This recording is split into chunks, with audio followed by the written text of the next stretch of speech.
Sie wollte eine wahrhaftige Weltanschauungspartei sein. Und zweitens, sie wollte daher kompromisslos die einzige Macht und alleinige Macht in Deutschland.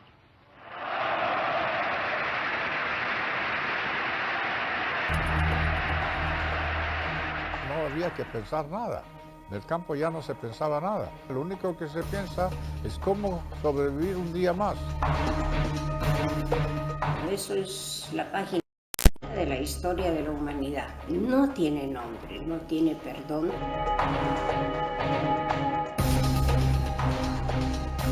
Y conmigo falló, y conmigo perdió.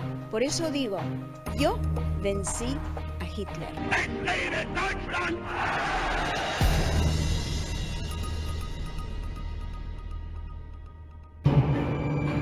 Fue el episodio más oscuro en la historia de la humanidad. En él primó el odio desmesurado, los más atroces asesinatos y torturas. Un genocidio maquinado por una mente macabra y secundado por una avasalladora capacidad militar, económica y científica. Können glücklich sein zu wissen, dass diese Zukunft restlos uns gehört. Ese tratar de entender cómo un enfermo mental puede hacer que toda una sociedad también se enferme, que toda una sociedad abrace una ideología y una forma de pensar permisiva hacia las masacres. Fueron 6 millones de judíos asesinados durante el régimen nazi. Hombres, mujeres y 1,5 millones de niños que esperaban en campos de concentración por la muerte. Ellos se preguntaban cuál había sido su delito. Sin embargo, algunos lograron burlar a la muerte. Hoy recogemos sus dramáticas historias y testimonios de vida. Ellos son los sobrevivientes del Holocausto.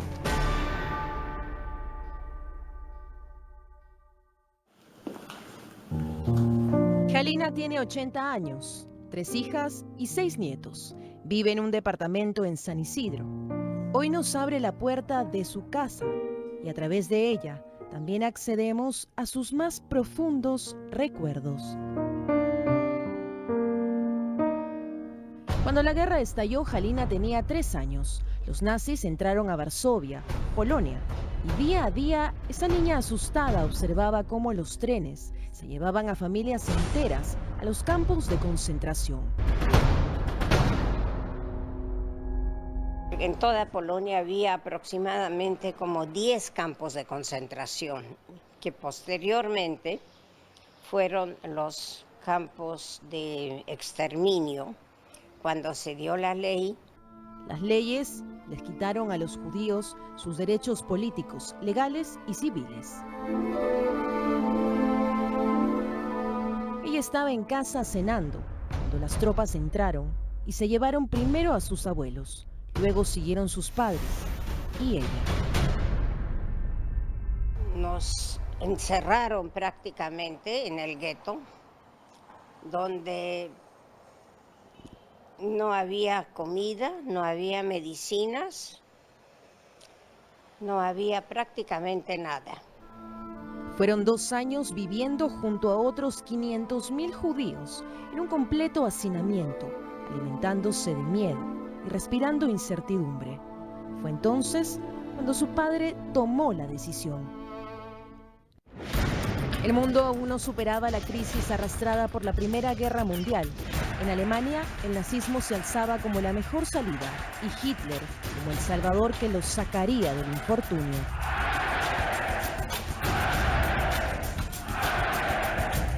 Para el Führer, o jefe líder, era necesario incorporar a Alemania a los territorios de origen ario y desechar a quienes consideraba seres inferiores, entre ellos gitanos, homosexuales, personas con discapacidad y sobre todo judíos.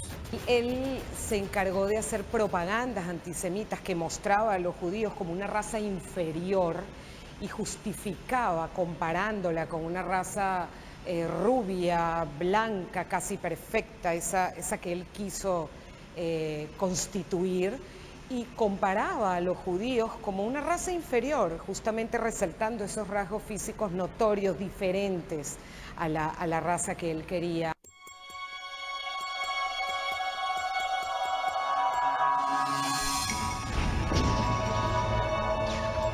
Uno de los primeros golpes fue en noviembre de 1938, con la noche de los cristales rotos. Los alemanes quemaron las casas, negocios y destruyeron las sinagogas de los judíos.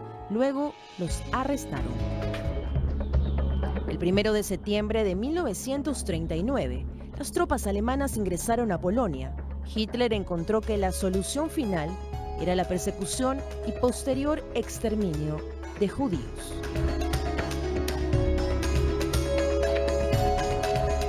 El padre de Halina pidió ayuda a unos amigos polacos, no judíos, y planeó la huida del gueto. Mi mamá y yo y mi papá nos escapamos como no judíos, rezando el Padre Nuestro en polaco. El escape fue como que éramos los campesinos, ¿no? Llevábamos unas cruces en el cuello, hablábamos un polaco perfecto y no, ni siquiera se dieron cuenta, seguramente, y logramos escapar. Estaban libres, pero no a salvo de los nazis. Halina y sus padres fueron acogidos por distintas familias. Se veían cada 3 meses cuidando que nadie los siga, hasta que su padre fue apresado y sometido a trabajos forzados en Berlín.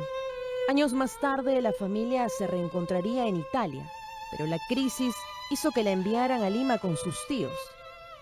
Y desde allí empezó una nueva vida.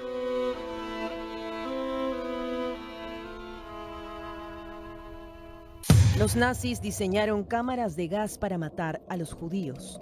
Construyeron más de 400 guetos, campos para trabajos forzados y campos de concentración para acabar con la cuestión judía. Porque los nazis crean la infraestructura, los trenes, los lugares, las edificaciones.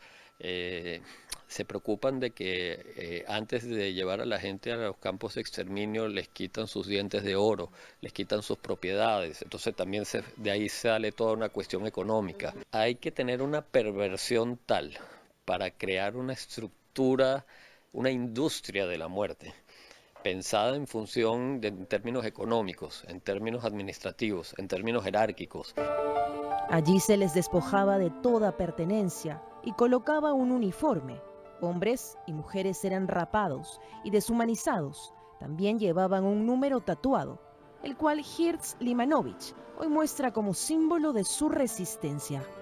125, 424. Para mí representa todo lo que tengo de la sobrevivencia para identificar.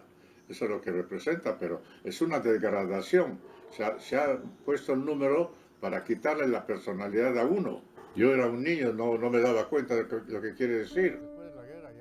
La muerte de Hirz Limanovich estaba prevista para febrero de 1943. Tenía 12 años y el número en su brazo le robó la identidad y a cambio lo sometió por 2 años a los más terribles castigos que un ser humano pudiera soportar.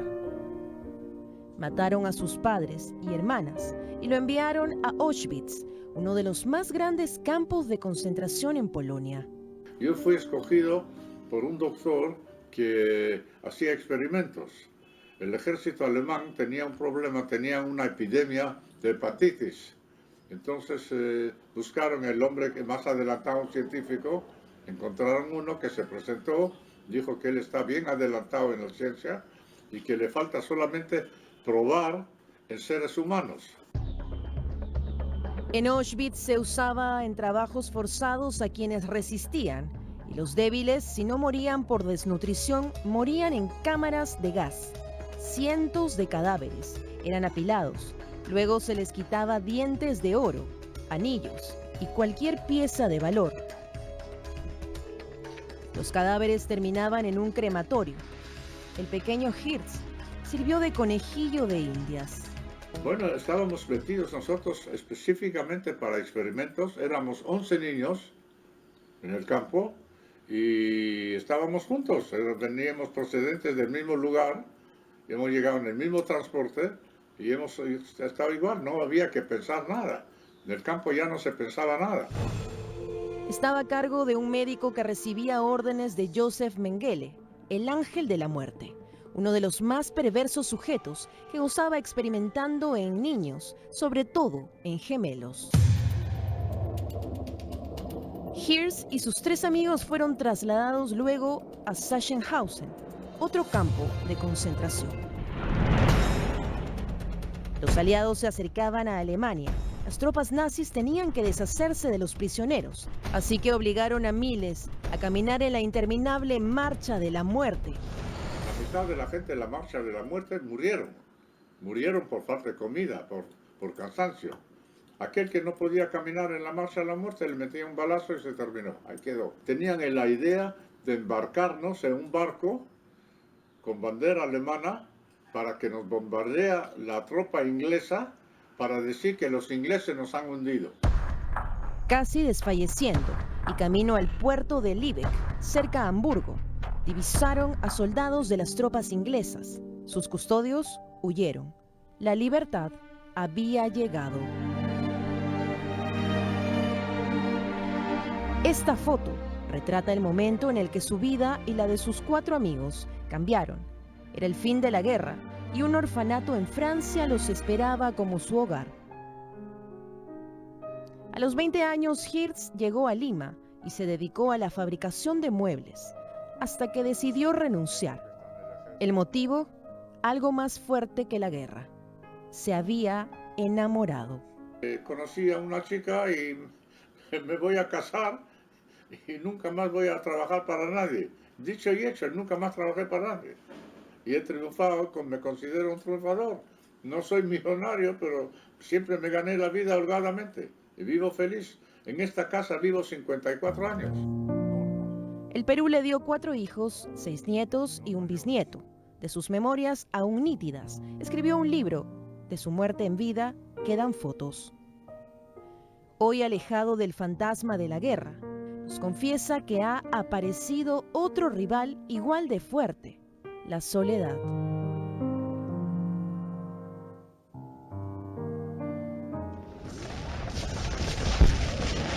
La Segunda Guerra Mundial seguía su curso. La ciudad de Varsovia se llenaba de cadáveres. La crudeza era cada vez mayor.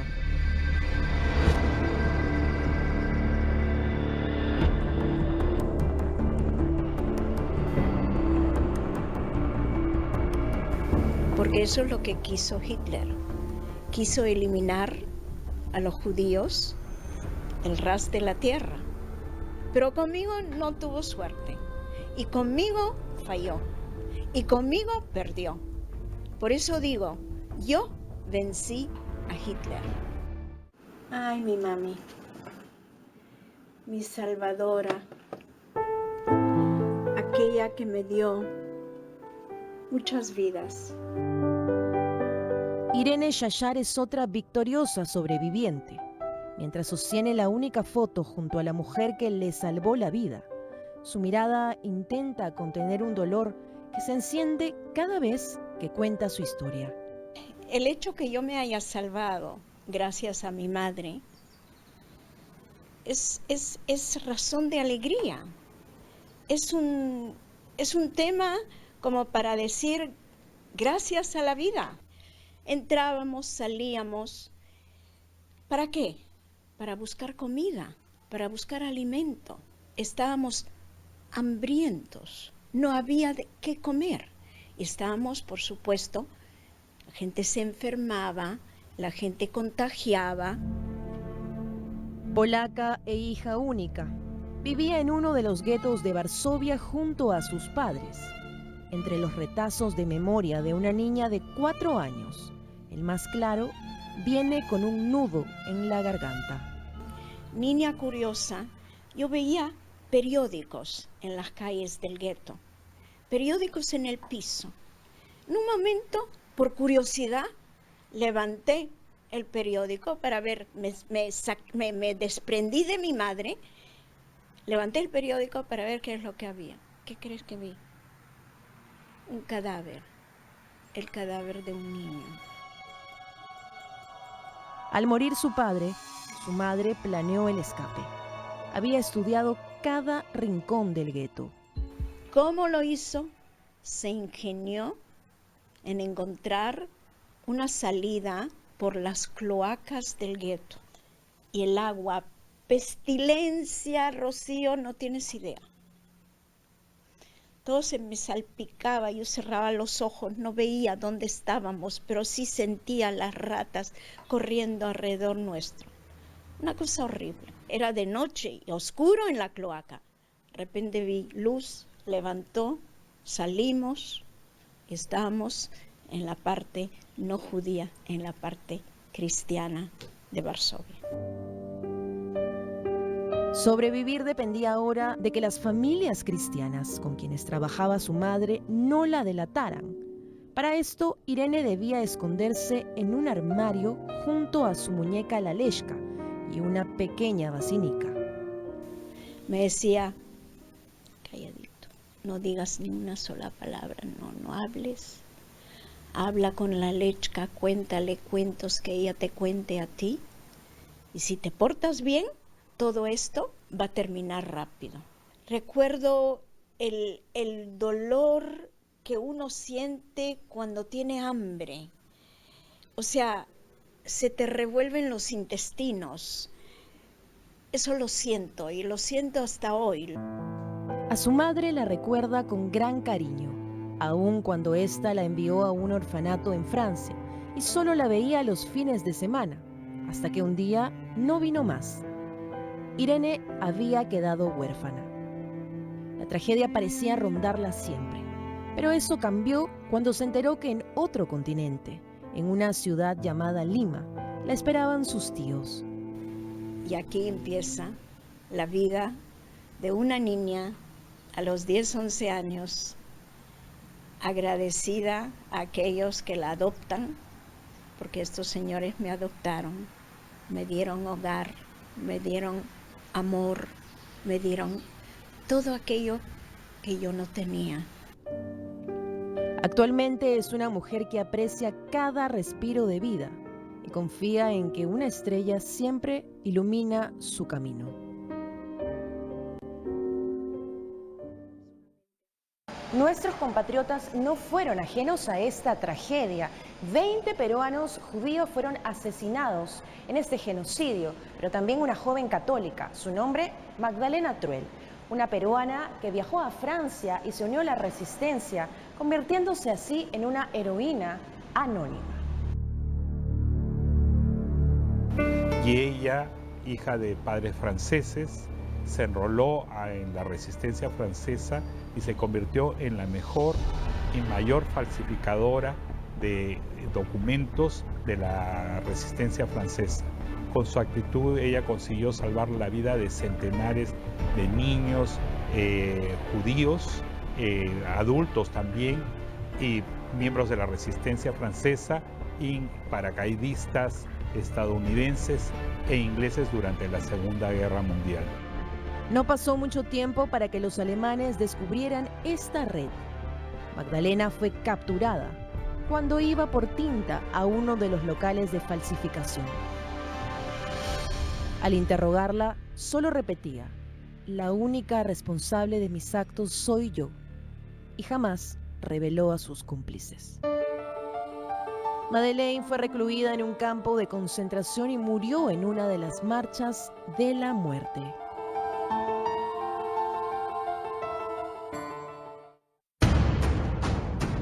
Otro peruano ilustre fue José María Barreto, en ese entonces cónsul del Perú en Ginebra. Desacatando órdenes, él otorgó visas a 58 judíos perseguidos en Suiza, ganándose así la distinción de hombre justo entre las naciones. Pero mientras esto ocurría en Europa, en el Perú, el gobierno de Prado Ugarteche tenía simpatía con el nazismo. Bueno, el gobierno peruano había prohibido, a través de la Cancillería peruana, había prohibido el otorgamiento de visas a todas las personas que profesasen la religión judía. Entre los gobiernos de Benavides y de Prado había muchos simpatizantes del fascismo, incluso simpatizantes de los nazis. Consideraban de que estos dos regímenes de alguna manera habían ayudado a ordenar estos países caóticos que enfrentaban una situación económica muy difícil, habían puesto orden y ellos aspiraban que de alguna manera esos mismos regímenes se replicaran en Perú.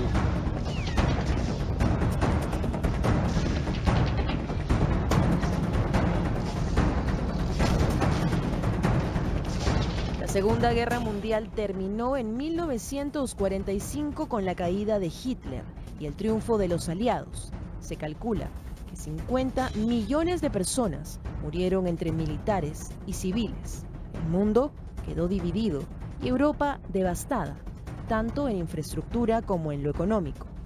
Películas, libros y documentales se han producido para que uno de los mayores genocidios en la historia de la humanidad jamás sea olvidado.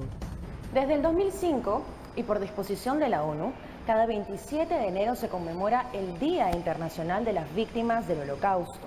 Este año se cumplen 72 años desde que las puertas de Auschwitz se abrieran. De verdad, el 27 de enero es el día que el campo de concentración Auschwitz fue liberado por el ejército vermelho, el ejército rojo. Y de verdad es un día para que la ONU también llegó a la conclusión que las lecciones del Holocausto deben ser divulgado en el resto del mundo. Primero, para no esquecer, para no olvidar. También nos recuerdan que vía democracia pueden llegar al poder personas que luego desde el poder acaban con la misma democracia, crean sistemas dictatoriales y luego totalitarios y son capaces de hacer cosas como la que hizo el partido nazi y Hitler. En el Perú viven más de 2.500 judíos y muchos de ellos se han dedicado a difundir su historia. Parte de ella se encuentra en el Centro Educacional del Holocausto, un museo abierto al público.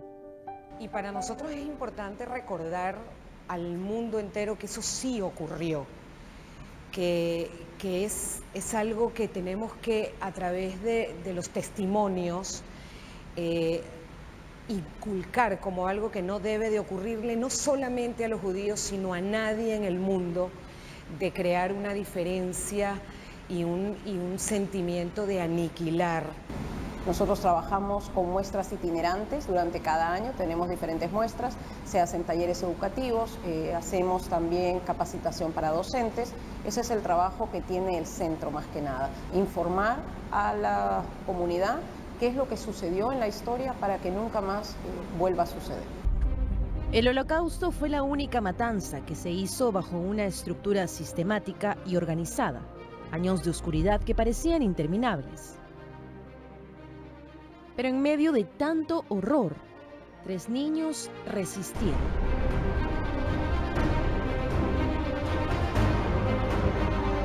Girs, Irene y Halina. Ellos son la voz de los que ya no están, y aunque sus heridas son imborrables, sus testimonios valiosos para que esta página de la historia jamás se repita.